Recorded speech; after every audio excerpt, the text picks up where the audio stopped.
So it only took a global pandemic to force me to do something that I've been trying to do for 4 years, and that's actually put some content on my YouTube channel. I know what you're thinking. Everyone's jumping online at the moment, you know, making different videos. It's the only way we've got to connect to people, I guess, at the moment. But I promise you, this is literally something that's been on my to-do list for the past 4 years since I started my business. So let me introduce myself. My name is Matt Smead. I am a business psychologist and I am the owner of Sisu Psychology. So we do lots of work at Sisu, primarily focused in kind of coaching and training and organisational performance, but particularly in the areas of well-being, resilience and engagement at work. I am a firm believer that if people are healthy and happy in the workplace, also outside of the workplace for that matter, it's good for you in terms of how you think and feel, but it's also good for organisations and for performance as well. So what I wanted to do with these videos, at least over the next few weeks, was to look at the subject that is obviously dominating the headlines at the moment, and that's the coronavirus. I wanted to look at it slightly differently though. So the main focus of the headlines has all been about the impact that it has on people's health, you know, mortality rates and all the rest of it. And rightly so, that should be the focus at the moment. There's been a lot about the financial impact as well and the influence this will have on the economy potentially going forward. But I wanted to look at it slightly differently and look at the psychological impact that an outbreak like this may have. Again, there's been growing numbers of people talking about this, you know, the mental health impacts, potentially short, medium, long term as a result of the outbreak. And we don't know is the simple answer in terms of what the impact will be. But I'm hoping that we can gain some insight from previous pandemics that we've seen before and research that's been done around them.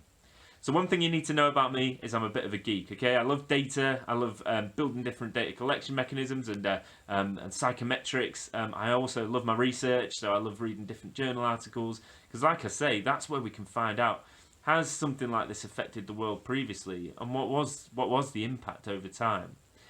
So the first subject that I wanted to look at with this first video was something that's known as subjective well-being homeostasis, okay? Long words, what do they mean? Let's take the first part of it first. So subjective well-being. Subjective well-being, in a nutshell, is how do you feel, okay? How happy are you? How anxious are you? What are your emotions doing? There's two different types of subjective well-being though. So the first type of subjective well-being is what we call experiential subjective well-being. And that's the moment-by-moment well-being. So how are you feeling right now? What are your emotions doing? Are you feeling happy? Are you feeling sad? Are you feeling excited? And that can fluctuate hugely over time. You know, you have good days, you have bad days, your mood goes up and down naturally. But there's another type of well-being, and that's the overall levels of well-being, okay? So if you were going to take everything into account, how are you doing? And we can measure this in a number of different ways. So basically by asking people. So we'd ask them, overall, how satisfied are you with your life? Overall, how happy are you? Overall, what's your level of purpose potentially associated with your life at the moment? And people are quite able to kind of sort that all up in their head and make an overall guess in terms of, yeah, I'm about an 8 out of 10, I'm about a 7 out of 10, or whatever that may be. And this is the piece that I'm really interested in, and the impact that the pandemic may have had on this. Because what we see is that this actually shows to be relatively stable over time. And this is where the homeostasis part of what I said comes in. So homeostasis is something that's primarily used in physiology, okay? There's all different parts of your body, your physical body, that show this homeostasis. It basically means that you have a set point, okay? Classic example of this is body temperature. So your body temperature keeps at a relatively similar level. For different people it's slightly different, but for you as an individual it won't fluctuate from a given number, a given temperature. If it does, even if it goes up or down a couple of degrees, that can be a sign that something's wrong. So your body has this homeostasis, this kind of set point for things like that. And what's really interesting is what recent research is showing is that our subjective well-being may be the same, okay? So whilst your emotions fluctuate day by day, moment by moment, you know, like I said, you have good days, you have bad days, your mood goes up and down, your overall subjective well-being tends to come back to this set point. And it's really interesting, you can see this across whole populations as well. So a few years back, the UK started measuring this. They measured gross national well-being levels through the ONS, the Office of National Statistics, and what they found was that the levels of subjective well-being, like I say, are a relatively similar level over time. They have actually been creeping up over the last few years, and now up to, I think the latest level is about 7.7, 7.8 before the outbreak kicked off. That's 7.8 out of 10 before the outbreak kicked off. But they, like I say, they don't fluctuate hugely over time. So what I was really interested in is, does a big pandemic like this, or an outbreak like this, or a huge challenge like this, like the coronavirus, have an impact on that subjective well-being? You know, you'd immediately think, of course, it'll bring it down. But does it? And how quickly does it come back, if at all? Now, it's really difficult to find comparisons for this, okay? Because like everyone's saying, we're living in an unprecedented outbreak at the moment. The sheer scale of the coronavirus is, you know, we're just in the middle of it, but it's huge in terms of the amount of people it's affected.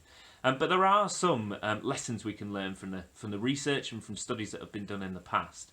So let's just take a quick history lesson. So I'm sure, like me, over the last couple of weeks, you've been introduced to the Spanish flu. So from back in 1918, we're hearing a lot about that. That was the last true global pandemic that hit humans, hit the earth on this sort of scale. Okay, they think that it might have killed 50 to 100 million people. So a huge virus and the impact that had. The issue with the Spanish flu is a couple of things. So number one, it was a very different virus, so it was spread in a different way, and it was coronavirus rather than a flu virus, so different virus entirely. Number two is the impact that the media had at the time. So the media was far less prevalent back then. You know, we didn't have social media and Twitter and all the rest of it bombarding us with messages, so it's constantly in our mind. And actually, from what I've read, the media of the time actually tried to downplay the Spanish flu at the time to stop mass panic, and because they were in the middle of a war, so they didn't want to show weakness to the countries they may have been fighting against. And then the final bit that really makes it difficult for the Spanish flu is that we just don't have as much data. We don't have as much research, whether it was done at the time or not. It's not been, it's not as easy to access because it's over 100 years ago. In more recent years, we've seen a number of different pandemics, so whether that's Ebola, whether that's HIV/AIDS, whether that's SARS and MERS, so there's been quite a few over the last few years.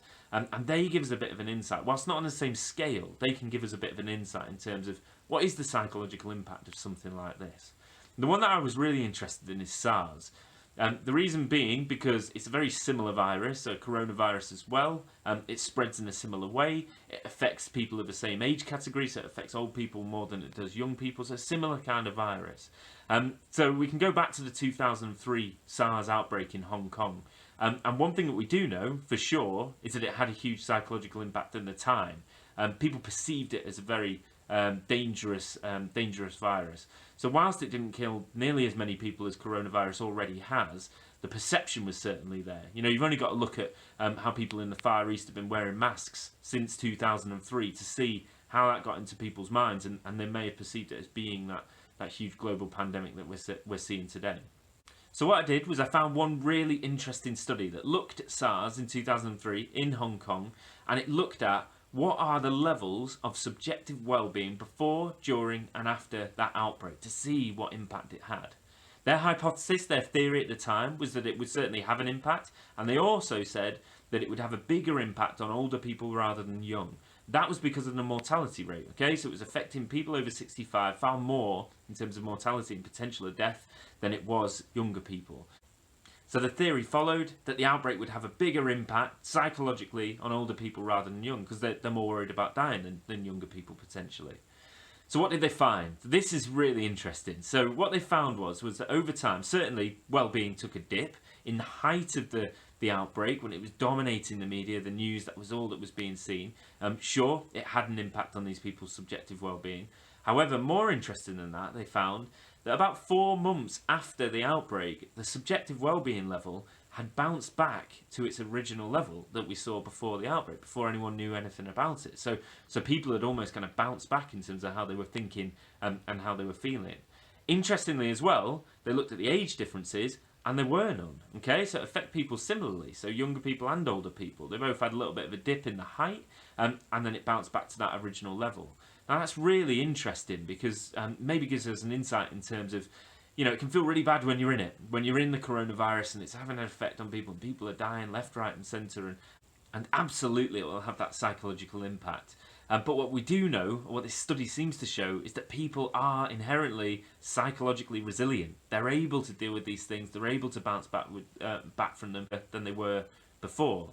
And that comes to this final thought that I wanted to make about this study, that was not only did they find that subjective well-being bounced back to its original level, but there was one area around community connectedness which was actually higher after the virus outbreak than before the virus outbreak. And it's really interesting when we're seeing the coronavirus now, just how it's bringing communities together. Whilst we've got this isolation and the quarantine that's been going on, you know, you've only got to look at people on a Thursday evening going out and clapping the NHS. It's bringing communities together. It's bringing people closer. And the only hope is that that social cohesion will act as a bit of a buffer towards the psychological impact that the coronavirus is having on people, perhaps longer term. Now, you've got to caveat all that with the unprecedented nature of the current virus.